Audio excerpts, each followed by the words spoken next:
저도 이제 제자도 하고 이제 나누는 시간에 주님이 저를 이제 어떻게 부르셨는지를 저도 한번 돌아보게 됐어요. 돌아보게 되면서 어, 그때는 20대 완전 초반에 제가 교회도 이제 안 다니던 시절이 있었어요. 그때 일주일 내내 일을 했기 때문에 교회도 안 다니고, 근데도 참 웃기게도 제가 교회를 안 다니면서도 제 안에 하나님이 이제 부르실 때 교회를 가야 되니까 11조는 이렇게 차곡차곡 모아두면서 그러고 있던 시절이 있었어요. 근데 그 시절에 한 1년 정도를 같은 꿈을 계속 반복하게 이제 꾸게 하시면서 마지막 꿈을 꾸었을 때, 아, 이제 내가 교회를 갈 때가 됐다. 주님이 나를 부르시는구나. 그걸 알겠더라고요. 그러면서 이제 바로 교회를 일을 그만두고 교회를 나가게 됐는데, 제가 항상 뭔가 모를 갈망이 있었던 것 같아요. 그게 뭔지는 정확하게 알지는 못했는데 어, 누가 이제 그런 말을 하더라고요. 하루에 3시간 방언을 하면 하나님과 친구처럼 대화할 수 있다는 그 말을 하더라고요. 그러면서 그때 정말 하나님이랑 친구처럼 대화를 하고 싶다라는 마음이 너무 컸어요. 주님하고 친구가 되고 싶다. 근데 그때 저는 방언도 이제 못했던 때예요. 항상 방언을 하고 싶어서 10대 때에도 늘 기도는 했던 것 같아요. 근데 방언을 하지 못했고, 그러니까 참 답이 없잖아요. 그래서 그때 당시에 다니던 교회에 여기저기 물어봐도 방언의 은사라서 이제 아무나 받는 게 아니다. 이제 그런 답변을 들었기 때문에 아무나 듣는 게 아닌가 보다. 좀 거의 포기를 하는 상태까지 이르렀던 것 같아요. 그러다가 어디선가 그런 말을 들었어요. 아마 어떤 분이 경험담을 나눠주셨던 것 같아요. 자기는 라라라라라 이렇게 하다가 방언을 받았다는 거예요. 그래서 제가 처음으로 방언 어떻게 받는지 들은 거예요. 그래서 이거구나 해가지고 그날부터 제 방에 들어가가지고 이렇게 앉아서 라라라라라라 이렇게 하기 시작을 한 거예요. 근데 그래도 이제 뭔가 어떤 형식을 갖춰야 되니까 찬양하고 고린도전서 14장 말씀 조금 읽고 랄랄랄라 하다가 다시 이제 고린도전서 14장 읽고 다시 하다. 그러면서 지금 내가 정말 방언이 하고 싶은데 방언은 14장에 보면 다 이제 준다고 돼 있는데 왜 나는 안 주냐고 그렇게 막 따졌던 것 같아요. 근데 그거를 밤낮으로 했어요. 밤낮으로. 밤에 그걸 하다가 이제 지쳐서 잠들고 일어나면 또 이제 아침 먹고 또 그러고 있고. 근데 그러다가 그게 하나님이 엄마를 통해서 이제 교정해 주시더라고요. 랄랄라가 아니라 이제 할렐루야로 이제 바꿔주시는 거예요. 그래서 할렐루야로 이제 바뀌어서 그 다음부터는 계속 또 이제 할렐루야 할렐루야 하기 시작을 했어요. 그리고 꼬박 밤낮 할렐루야 3일을 했던 것 같아요. 3일을 하고 나서 그러면서 이제 방언을 받게 됐는데, 방언을 받고 이제 처음 이제 저 혼자 방언을 하게 되는 날이었어요. 근데 그게 방언을 받긴 받았는데 어떻게 시작을 해야 되는지 모르겠더라고요. 그래서 그때도 할렐루야로 시동을 걸어야지만 방언이 나오는 거예요. 그래서 방언을 했는데 한 30분 정도 방언을 하다 보니까 그때 저는 그때 성령 세례를 경험하면서 그때 주님의 음성을 처음 듣게 된 것 같아요. 그때 주님이 이제 저에게 마지막 시대에 대해서 말씀을 해주시더라고요. 마지막 시대에서 말씀을 해주시면서 이제 너는 이제 그럼 가서 젊은 세대들을 깨우라고, 이제 잠들어 있는 젊은 세대들을 깨우라는 말씀을 주셔서 제 마음이 너무 불타는 거예요. 그런 젊은 세대들을 향해서 너무 불타서 전 당장이라도 이제 뛰쳐나갈 줄 알았어요. 근데 10년이나 이제 지나서 아직도 여기 이렇게 서 있을지는 전혀 몰랐는데 그리고 나서 제 안에 그 꺼지지 않는 불이 있잖아요. 근데 마지막 시대가 뭔지도 몰랐는데 마지막 시대를 향한 그런 설교를 들으면 제 심장이 너무 터질 것 같은 거예요. 너무 터질 것 같은 거예요. 그러면서 모든 사람이 그런가 해서 여기저기 물어봐도 아닌 거예요. 그래서 이게 나의 부르심인가 보다. 이게 나의 부르심인가 보다. 이렇게 생각이 됐어요. 근데 이제 어디로 나아갈지를 모르니까 저는 그때 당시에 이제 그 교회 유스를 섬기는 게 이제 젊은 세대를 깨우는 건지 알았어요. 그러면서 유스를 이제 섬기게 됐는데, 전 저희 교회의 말씀은 들어본 적도 없었고 목사님이 누군지도 몰랐어요. 누군지도 몰랐는데 우연히 이제 엄마가 그때 당시는 예배를 드리셨던 것 같아요. 근데 집회 영상이 켜져 있었고 우연히 그 영상을 그냥 스쳐 지나가면서 봤는데 어떤 장로님이 깃발을 흔드시면서 이제 하나님을 찬양하고 계시는 거예요, 강대상에서. 근데 그때 주님이 제 안에서 저를 부르시는 걸 알았어요. 그래서 엄마한테 이제 엄마 나 저기에 가야 된다고, 저기 하나님이 있다고, 저기 나를 부르신다고 이제 그 말씀을 드렸어요.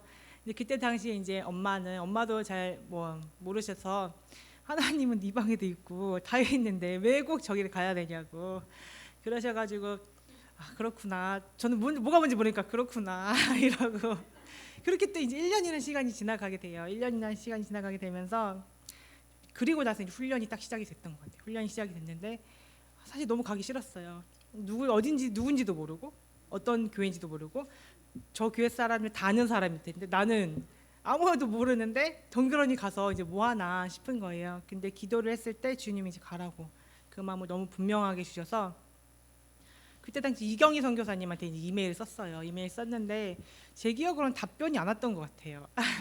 제가 저는 윤다희인데 저도 신청합니다 이렇게 한 줄 써서 보냈던 것 같아요.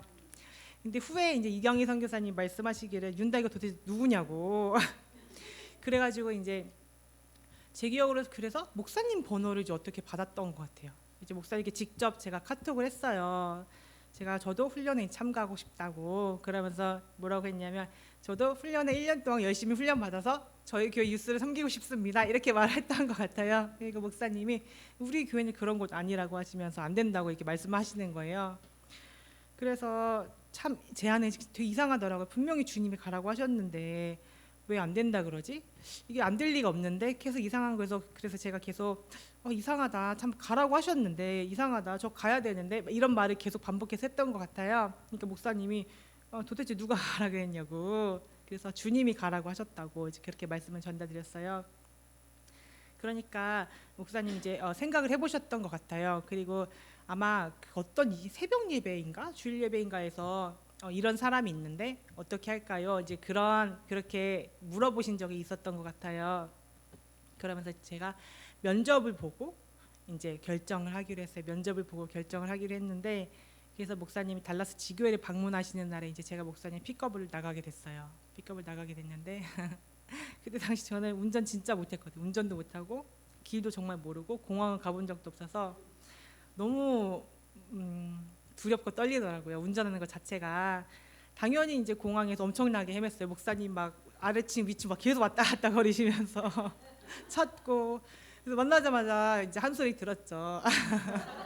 만나자마자 혼나고 이제 또 제가 이제 목사님 모시고 이제 나갈 때 대각선으로 주차가 돼 있으면은 왜 오른쪽으로 돼 있으면은 또 왼쪽으로 빼고 이런 게 있잖아요. 근데 그것도 이제 잘 모르겠는 거예요. 그래서 차를 한 번에 빼지 못하고 넣었다 뺐다 막 이러면서 계속 좀 헤맸어요. 헤매다가 지교회를 이제 모시고 가는데 그때도 한 번 실수를 했는데 제가 잘 가다가 인도를 살짝 올라탄 거예요.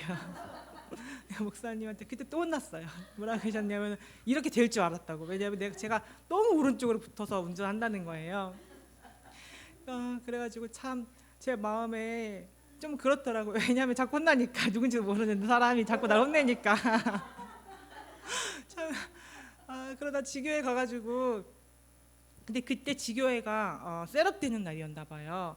다들 되게 바빴어요. 물건 사러 갔다 오고 뭐하고. 그래서 목사님도 같이 갔는데 저한테 같이 가겠냐고 물어보시는 거예요. 그래서 모르는 사람들이랑 같이 가서 뭐해요. 그래서 아니라고 하고 이 지교회에 약간 덩그러니 남겨져 있었는데 진짜 많은 생각이 들더라고요. 왜냐하면 제가 당시 섬기던 교회에서 이제 이 교회를 알았었나 봐요. 이단이라고 절대 가면 안 된다는 말 너무 많이 들은 거예요.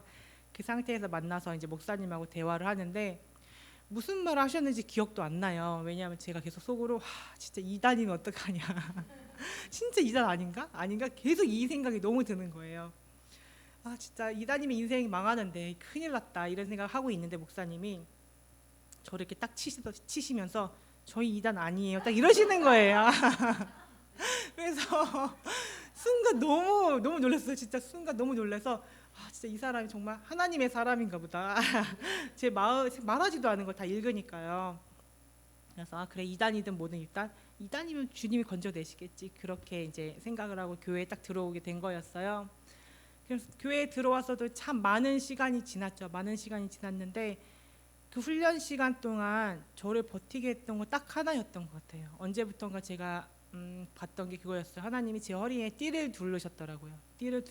금빛 띠를 둘러 주셨는데 그거를 붙들고 저를 주님이 그냥 이끌어 가시는 거예요.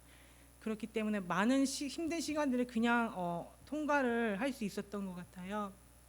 너무 감사하더라고요. 너무 감사하면서 저도 몇 년 전에 이제 알았는데